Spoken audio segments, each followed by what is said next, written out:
Happy Saturday! As I always open my vlogs. If you are new to my channel, I'm Caitlin. I'm from GBR Life, and today, this week, this Saturday, as I always do videos on Saturdays, I decided to do another parenting hack video, which if you don't know, I do parenting hacks, an entire series of it. If you're interested in more of these types of things, there's an entire series, so go to my page and you'll actually get to see more of them. And I'm sure they're probably like to the, I don't know, they're around your page right now. I bet you. Go look for it. Anyways, but if not, continue to watch this video and find out about more parenting hacks, but specifically for travel. Babies and kids, I mean, they're not easy to travel with, but there are ways to do it. So let's get into how to travel with babies and toddlers, and maybe even a little bit younger of kids. Ready for some good parenting hacks? Because I know I am. Okay, hack number 1. This is going to be mind-blowing. Not really. If you know about this already, you're going to be like, okay, been there, done that. And that is potty training. Porta potty. No, well, it's not really a porta potty, but they have the portable potty training things. So you can actually buy those pretty much anywhere, and you always have that in the car. And they come with bags. Now, instead of using bags, you can also use a diaper. So what that would mean is when you put this in your car for trips, or just in general, just to have it in your car, just in case, because you never know, while you're potty training, if your kid needs to go to the bathroom, they need to go to the bathroom. So you might want to just add that to your car anyways.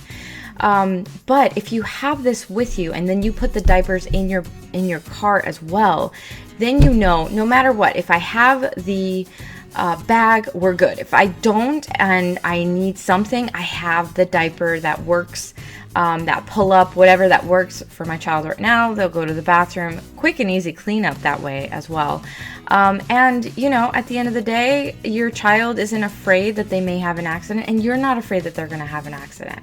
But I'm actually going to put a little PS to this and say, you should also, if you're taking long car trips, consider putting your child, even if they're good at going to the bathroom, in a pull-up. Because if they really can't hold it and they have an accident, they're going to have an accident in that pull-up if they still fit in those. So just something to consider. You may feel like you're going backwards, and if that's the case, don't do that. But it's just something to consider, especially for those kids that are really new to potty training. Okay, so that was number 1. Let's see about number 2. This one is a favorite of mine because it's all about organization, using Ziploc bags.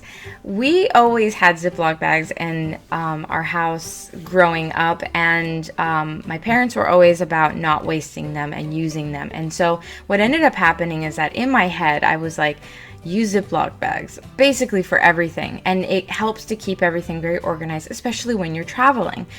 And it works for kids too. You can use it for yourself and you can use it for your kids. And I would actually recommend using it for anything and everything that you possibly can, but specifically for full outfits. When you are packing your child and you know, okay, they wear this top with this bottom and or dress, and these shoes and this headband, or these socks, whatever, put it all together in one bag, in one Ziploc. This way, you do not have to go searching through your entire bag or your child's bag for all these different items as you're traveling around. I mean, especially, remember I was mentioning you're in that long car trip. Say your child doesn't necessarily have a big accident, but an accident enough that they need to change their clothes.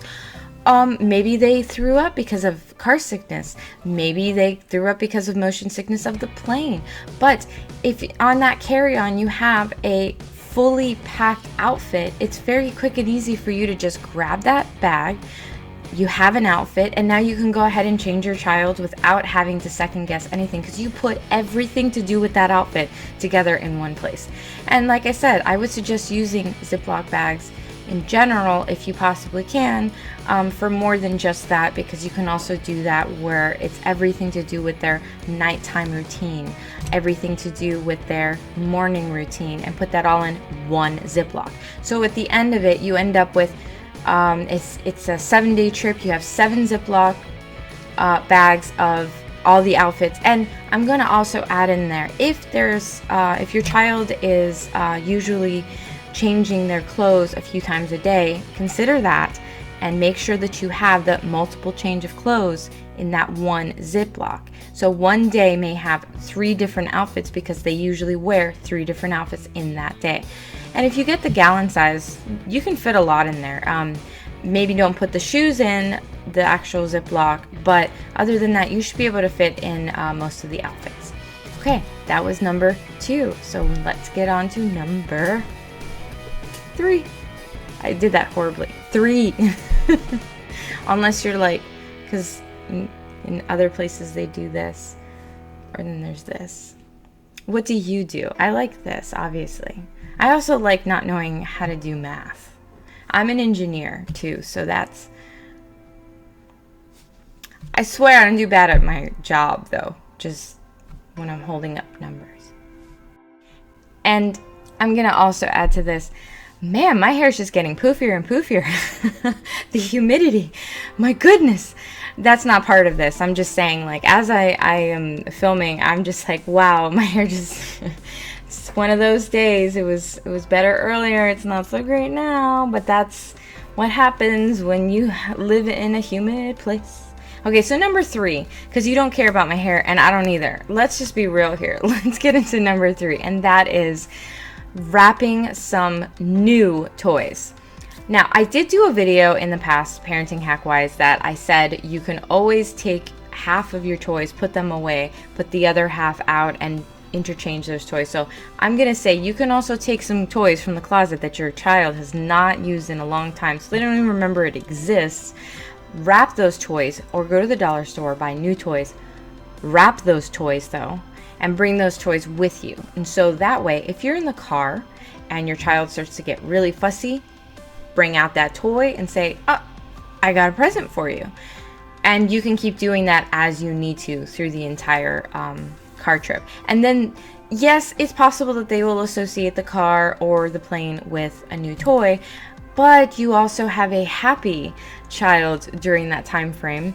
And as they continue to get older, you can tell them to suck it up, buttercup. They're not getting another new toy if they're like 13. You know, but if they are a baby, because this is for babies and toddlers, you know, they're gonna love it. They're gonna take like a half an hour to try and figure out how to unwrap it, and then figure out what the gift is, and then start playing with it, and then get bored and maybe fall asleep. And if they don't fall asleep, you can take out another toy until they fall asleep. You know, that's what I usually hope for the whole time, is go to sleep, go to sleep, go to sleep. And that's actually something else. And this is just like off the cuff, because I did not plan this specific one. So you can call it number 4, you can call it number cuff, I don't know. But I always suggest to people, if they can, because you can't make the world revolve around you and your family, but if you can, try and travel when your kid is supposed to be sleeping.